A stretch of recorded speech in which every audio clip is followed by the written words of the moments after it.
This week, will Jay Lethal's lethal injection bring him another Ring of Honor World Championship?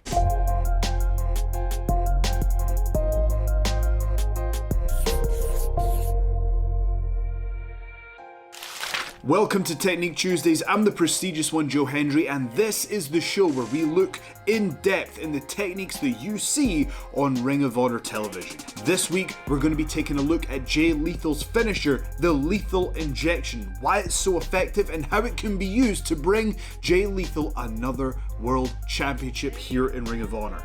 Lethal injection! Can we see it? 1, 2, 3! We've seen hundreds of lethal injections over the years here in Ring of Honor. Before Jay hits the cutter and goes for the 1, 2, 3, you'll see here that he handsprings off the ropes using that extra momentum to hit the cutter. But first of all, let's take a look at how the cutter itself originated. To his feet, Lethal and Jackson! Its origins begin from the 3-quarter Nelson position from amateur wrestling. It's traditionally used when you grip your opponent and you use it to turn them over into a pin. But it's been adapted for professional wrestling. Instead of being used for that, it can be used by simply kicking your legs out, taking a flat back bump and driving your opponent down to the mat.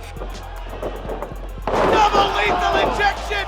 Double lethal injection! 2, he got it! The cutter, first known as the Ace Crusher, was popularized in Japan by Johnny Ace, otherwise known as John Laurinaitis. What he would do is grab his opponents, as we discussed, flat back bump. It causes huge damage to the jaw, to the neck. It's very jarring, it gives that whiplash effect, and it could knock people out. It became a very popular move in professional wrestling, and we've seen hundreds of different variations even here in Ring of Honor on this classic move. Oh! Wait a minute! Lethal caught him! Lethal caught Sydal! Lethal injection!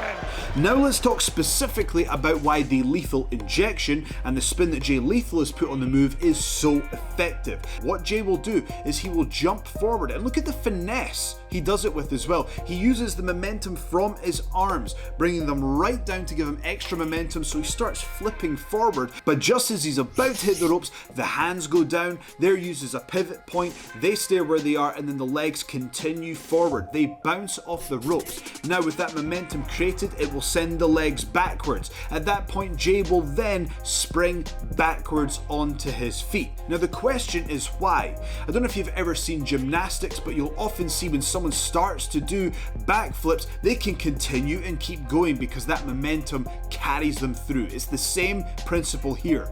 By using the ropes to spring those legs back to the feet and then jump for the cutter, it gives extra momentum to make it even more devastating than a standard cutter. Ducks the clothesline, lethal injection! That's gotta do it, Riccaboni. Yes, it's more complicated to set up and it requires precision, timing and speed, but if you can hit that handspring into the cutter, it gives all the momentum you need to put your opponent away. Nobody kicks out of the lethal injection. Lethal injection! Well, Catches that's Billy! You're effectively using the ring as a weapon, as a multiplier to give you more momentum than you can generate on your own. It's a very interesting and smart way to use something beyond yourself without breaking the rules. Lethal injection! He got it! You can see when Lethal hits the ropes and comes back, he has got that 3-quarter grip that we talked about locked in perfectly.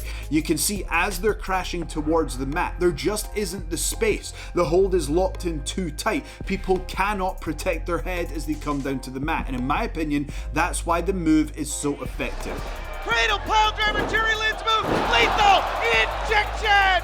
Another example similar to this is this lethal injection hit on Bobby Fish. Again, this is a similar situation. His arms are almost compressed into the body. He tries to extend his hands to protect his head, but he's completely unable to do so because the move is so effective. Lethal injection! You can see when Bobby Fish is going for the kick, Lethal manages to duck under, and you're probably not expecting to be hit with a finisher, a match-ending maneuver, but that is how useful the Lethal Injection can be, and this is how it's going to be the perfect tool to dethrone Rush, because Lethal can use it at any moment as a counter to almost anything. All he needs is the space to get out of the interaction towards the ropes and handspring back. To the shoulder goes Lethal! Lethal Injection! There are so many different situations and moves that Jay Lethal can use to counter and hit the Lethal Injection. But like anything in professional wrestling, there is no perfect move. There is one weakness, and this is it. You cannot hit the Lethal Injection on the outside of the ring unless Jay Lethal has a burst of creativity and finds a way to do it. I can't think of anything that would have the same propulsion as hitting the ropes. If you're on the outside of the ring, you are vulnerable. You cannot use your finishing maneuver. And who likes to fight on the outside? Rush. No. Hey. Ahí lo tenemos. That's right.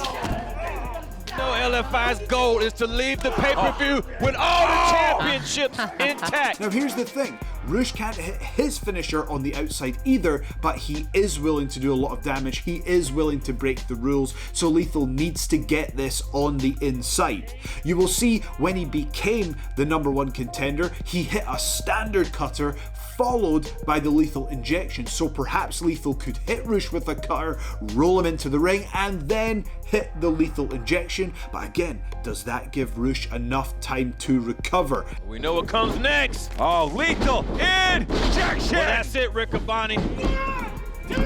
Yep. Jay Lethal goes on to 19th anniversary. It's a tough predicament, and I look forward to seeing what happens when Lethal and Rush go head to head for the Ring of Honor World Championship. But I believe the Lethal Injection is the perfect move. It's a tried and tested move that has won Lethal dozens of championships across his career. If he can get the match on the inside and avoid sitting in that corner, he can use the Lethal Injection to capture the Ring of Honor World Championship one more time and get Foundation back at the top. Oh, and Lethal fired up. And Lethal coming right back. And this is a preview of what we'll see when the world title's on the line. Lethal looking to become just the second 3-time Ring of Honor World Champion. This has been Technique Tuesdays. I want to see all of you watching the 19th anniversary show on March 26th. This is a huge card that we have got in store for you. Our goal is to bring you the very best professional wrestling in the world today, and March 26th is going to be our showcase of everything in the past 19 years coming to a culmination. It's Foundation, it's Jay Lethal versus Rush. Who is going to be the champ? Let me know in the comments below. Who are you putting your money on? I'll see you on the 26th, and then I'll see you on the Tuesday after to discuss what happened. Friday, March 26th, Ring of Honor Wrestling celebrates its 19th anniversary on pay-per-view. Throughout the years, one thing remains the same. ROH is synonymous with excellence.